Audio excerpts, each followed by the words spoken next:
ओफो, किस मनहूस का चेहरा देख लिया सुबह सुबह, अब सारा दिन खराब हो जाएगा। किंजल, मैं तो तुम्हारे लिए जूस बना कर लाई थी, लेकिन एक तुम हो जिसे अपनी बड़ी बहन से कैसे बात करनी है समझ ही नहीं है। आखिर कुछ अक्ल भी है तुम में या नहीं? ये सुनकर सुषमा पायल को जोरदार चाटा मारकर कहती है, तेरी हिम्मत भी कैसे हुई मेरी बेटी से ऐसे बात करने की? हाँ, और क्या झूठ कहा उसने? मनहूस ही तो है जो पैदा होते ही पहले अपनी माँ को खा गई। ये तो तू एहसान मान जो मैं तुझे यहाँ रहने दे रही हूँ, नहीं तो किसी चौराहे पर हाथ में कटोरा लेकर बैठी होती। अपनी सौतेली माँ और बहन के तानों और अत्याचार से परेशान होकर पायल मंदिर जाकर भगवान से हाथ जोड़कर कहती है, इस सौतेले रिश्ते को यूं सौगात में देने से अच्छा होता भगवान कि तू मुझे अनाथ ही रहने देता। आज अपने ही घर में घुटन भरी जिंदगी जीने को मजबूर हूँ मैं। वहीं मंदिर में खड़ी सावित्री उसकी सारी बातें सुन रही होती है। वो मन ही मन माता रानी का शुक्रिया अदा करते हुए कहती है, हे माता रानी, तूने मेरी प्रार्थना सुन ली। ये लड़की एकदम भोली भाली है। मुझे ऐसी ही लड़की की तलाश थी अपने तुषार के लिए, ताकि मैं इसे अपने काबू में रख सकूं। अगले दिन सावित्री पायल के घर रिश्ता लेकर पहुंच जाती है, जहां वो बिना दहेज लिए पायल का हाथ अपने बेटे के लिए मांगती है। बिना दहेज की शादी के नाम पर सुषमा झट से इस शादी के लिए मान जाती है। दोनों की शादी पक्की हो जाती है और कुछ ही दिनों में तुषार बारात लेकर आता है। शादी वाले दिन सावित्री के शरीर पर ढेर सारे गहने देख किंजल अपनी माँ से कहती है, माँ, ये तो कोई बहुत बड़ी अमीर पार्टी लगती है। देखो तो वो बुढ़िया कैसे सोने में तुली हुई है। इस सौतेली को इतना बड़ा घर मिल गया, ये बात मुझसे बर्दाश्त नहीं हो रही। हाँ, तो मैं भी कहाँ जानती थी कि इतने अमीर हो। खैर, तू अपना मन खराब मत कर, मैं तेरे लिए इससे भी अच्छा रिश्ता ढूंढूंगी। पायल ब्याह कर उस घर में आ गई। उस घर में आकर वो बहुत खुश थी। ऐसे ही समय बीता और उसकी शादी को 3 साल बीत गए, लेकिन वो माँ नहीं बन पाई। ये देखकर सावित्री कहती है, न जाने कैसी बांझ बहू पल्ले पड़ी है।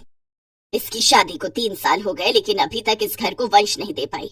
लगता है ये बांझ ही रहेगी। इससे तो अच्छा होगा कि मैं अपने बेटे की दूसरी शादी करवा दूं। तुषार की दूसरी शादी की बात जब पायल को पता चलती है तो वो बहुत रोती है, लेकिन अपने ससुराल की खुशी के लिए वो तुषार की दूसरी शादी के लिए मान जाती है। फिर सावित्री सुषमा से इस बारे में बात करती है और वो किंजल को अपनी दूसरी बहू बनाकर घर ले आती है। किंजल ससुराल आकर पायल से कहती है, अब तुम अपना सामान लेकर दूसरे कमरे में शिफ्ट हो जाओ, क्योंकि मैं नहीं चाहती कि मुझे और मेरे पति को कोई डिस्टर्ब करे। पायल दूसरे कमरे में जाकर रहने लगती है। अगले दिन जब तुषार ऑफिस से घर आता है तो पायल उसे खाना परोस रही होती है कि तभी किंजल वहां आ जाती है और उसके हाथों से वो प्लेट गिरा देती है। अब से मेरे पति को खाना मैं ही परोसूंगी, समझी? तुम्हारा इन पर अब कोई हक नहीं है। तुम मेरे पति की पत्नी नहीं, बल्कि मेरी सौतन बनकर इस घर में आई हो। ये सुनकर तुषार पायल को एक जोरदार चाटा मारते हुए कहता है, किंजल बिल्कुल सच कह रही है। मुझ पर सिर्फ उसका हक है। तुम मुझे एक बच्चे का बाप तक तो बना नहीं सकी, इसलिए मुझे किंजल से शादी करनी पड़ी, क्योंकि जो खुशी तुम मुझे नहीं दे सकी वो ये देगी। इसलिए मुझ पर पहला हक अब इसका ही है, समझी? ये कहकर तुषार वहाँ से चला जाता है। देखा सौतेली बहन उर्फ सौतन जी, अब तो तेरी मांग का सिंदूर और तेरा पति दोनों मेरे हुए। ऐसे ही समय बीतता है। फिर पता चलता है कि किंजल प्रेग्नेंट है। क्या बहू, ये सच है? मैं सच में दादी बनने वाली हूँ और मेरा बेटा पिता? हाँ माँ जी, लेकिन देखो सासू माँ, आपकी बड़ी बहू और मेरी सौतन इस बात से बिल्कुल भी खुश नहीं है। तुम अपनी बहन को कभी समझ ही नहीं पाई। मेरी बहन जिसने अपने माथे का सिंदूर तुम्हें हंसते हंसते दे दिया, वो भला तुम्हारी इस खुशी से क्यों चलेगी? अब बंद कर ये नाटक करना। अब से तुझे मेरी इस गर्भवती बहू और इसके बच्चे का अच्छे से ध्यान रखना है, समझी?